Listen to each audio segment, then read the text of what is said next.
আল্লাহ রাব্বুল আলামিন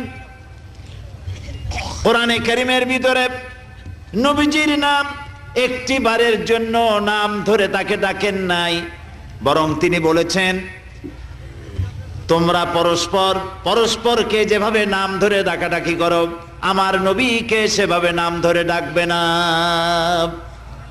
আল্লাহ নিষেধ করেছেন আমার নবীর নাম ধরে ডাকবে না। সুবহানাল্লাহি ওয়া বিহামদিহি।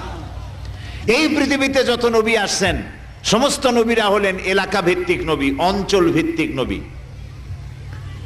এক এক এলাকার, নূহ আলাইহিস সালাম এক এলাকার, মুসা আলাইহিস সালাম আলাক এলাকার, দাউদ আলাইহিস সালাম আরাক এলাকার, এরকম এলাকা ভাগ ভাগ করা। কিন্তু মুহাম্মদ সাল্লাল্লাহু আলাইহি ওয়াসাল্লামকে আল্লাহ রাব্বুল আলামিন কোন এলাকার জন্য নবী বানান নাই।